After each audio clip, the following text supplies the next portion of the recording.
नमस्ते दोस्तों, मेरा नाम है अथर्व मालू और स्वागत है आपका आज के इस नए वीडियो में। आज है रामनवमी और आज ही के इस पावन दिन पर श्री राम ने अयोध्या में जन्म लिया, जो भगवान विष्णु के 7वें अवतार थे। इनके माता का नाम था कौशल्या और इनके पिता का नाम था दशरथ। दशरथ जी की एक और पत्नी थी जिनका नाम था कैकेयी। कैकेयी जी के बेटे भरत थे और कैकेयी जी चाहती थी कि भरत अयोध्या के राजा बने और इसी के वजह से श्री राम ने 14 साल का वनवास स्वीकार किया था। हम सब रामायण के बारे में कुछ न कुछ जानते हैं और इसीलिए राम भगवान को दिल से मानते हैं। रामायण को कुछ लोग इतिहास का सच कहते हैं तो कुछ लोग उसे एक झूठी कहानी बताने पर तुले हुए हैं। ये सब मैटर नहीं करता, ना ही ये मैटर करता है कि रावण के कितने सर थे, कुंभकर्ण की लाइफस्टाइल कैसी थी। मैटर तो ये करता है कि राम भगवान से हमने क्या सीखा। आज के इस वीडियो में हम राम भगवान की कुछ ऐसी क्वालिटीज पर चर्चा करने वाले हैं जिन्हें अपने जीवन में इम्प्लीमेंट करके हम सोसाइटी की डेवलपमेंट में एक हाथ आगे बढ़ा सकते हैं। तो आइए शुरू करते हैं। राम भगवान की पहली क्वालिटी, वो एक अच्छे पुत्र और एक अच्छे शिष्य थे। साथ ही साथ उनमें विनम्रता थी, वो हम्बल थे। पर कैसे? इसे एक कहानी से समझा जा सकता है, तो आइए उसे सुनते हैं। राम भगवान को उनके गुरु ने आदेश दिया था कि तुम सीता स्वयंवर में जाओ और वहां जाके शिव धनुष उठाओ।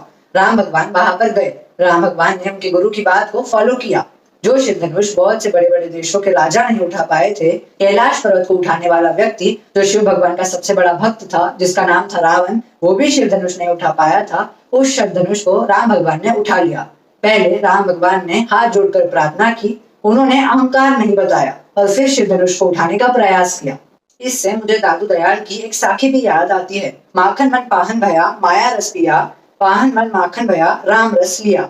यानी कि जब मैंने अहंकार किया तो मेरा मक्खन जैसा मन फत्तर का बन गया था और जब मैंने भगवान की भक्ति की तो मेरा फत्तर का मन मक्खन जैसा कोमल बन गया था।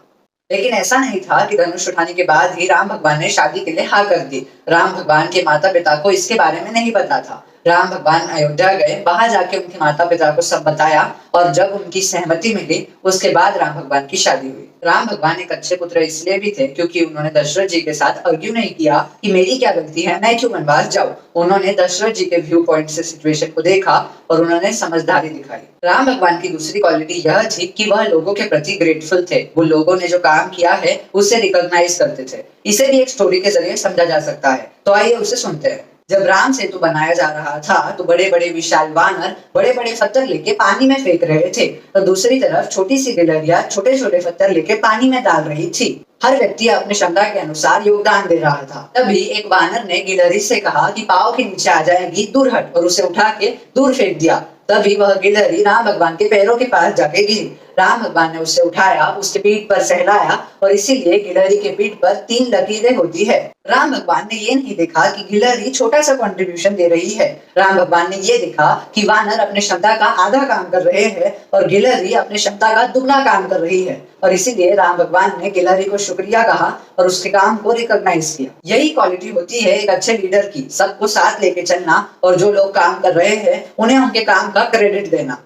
हो सकता था कि वह छोटी सी गिलहरिया अगर छोटे पत्थर लेके ब्रिज में जो गैप था वो नहीं भरती थी तो वो ब्रिज टूट भी सकता था। इसीलिए हर काम को करने में छोटे और बड़े लोग दोनों का इम्पोर्टेंस एक समान होता है। भगवान राम का तीसरा गुण यह है कि वह सबको अपना समझते थे, कोई भेदभाव नहीं करते थे। इसे भी एक कहानी के द्वारा समझा जा सकता है, तो आइए उसे सुनते हैं। शबरी जी भगवान राम की बहुत बड़ी भक्त थी। वो जंगल में रहने वाली एक साधारण आदिवासी महिला थी। वो हर रोज भगवान राम के लिए बेर कलेक्ट किया करती थी, लेकिन उन्हें देने से पहले वो खुद बेर को चखती थी। लोग सोचते थे कि भगवान राम इस ट्राइबल वुमन के झूठे बेर क्यों खाएंगे, लेकिन लोग गलत थे। भगवान राम उन बेरों को दिल से स्वीकारा करते थे। भगवान राम को शबरी जी में माता कौशल्या नजर आती थी। भगवान राम ने और शबरी जी ने इस स्टोरी से हमें यह सिखाया कि आपका धर्म मैटर नहीं करता, लेकिन आपका कर्म मैटर करता है। साथ ही साथ हमें ये याद रखना चाहिए कि कुछ सिचुएशंस में कोई चीज करने के लिए आप कौन सा तरीका अपना रहे हैं ये मैटर नहीं करता, लेकिन आपका इंटेंशन क्या है ये मायने रखता है। आज की इस दुनिया में मानवता की भावना ही नहीं है। हर जगह पर कुछ ऐसे व्यक्ति हैं जो लोगों को धर्म, जात, पंथ के नाम पर बांटना चाहते हैं और लोगों में हेट फैला रहे हैं। मैं आपसे कहना चाहूंगा कि सावधान रहे, सतर्क रहे और ऐसे व्यक्तियों से दूर रहे। मुट्ठी से मुट्ठी मिले, खोके सभी निशान, किसमें कितना कौन है, कैसे हो पहचान। आज के हमारे समाज में हर व्यक्ति को यह लगता है कि वह वो ईंट है जिस पे पूरी दीवार टिकी है, लेकिन असलियत तो यह है कि वह ईट नहीं, वह धीट है। Lord Ram was committed. He was a trusting partner. उनकी एक ही पत्नी थी, सीता माता, और उनके 2 लड़के थे, लव और कुश।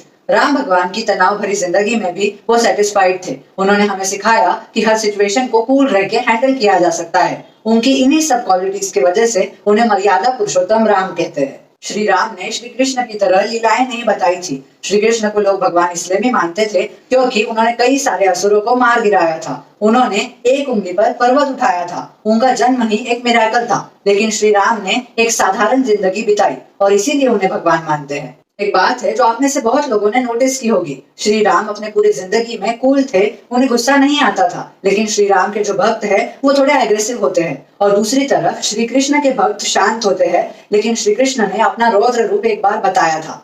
अंत में मैं आपको एक संदेश देना चाहूंगा। लोग समझते हैं कि भगवान की भक्ति सिर्फ मंदिर जाकर ही की जा सकती है, लेकिन ऐसा नहीं है। निर्गुण शाखा के संत कवि कबीर कहते हैं, कस्तूरी कुंडली बसे मृग ढूंढे बन माही, ऐसे घटी घटी राम है दुनिया देखे नाही। कबीर कहते हैं कि हिरण कस्तूरी की खुशबू के वजह से कस्तूरी को पूरे जंगल में ढूंढता है, लेकिन असलियत में कस्तूरी उसी के ऊपर होती है।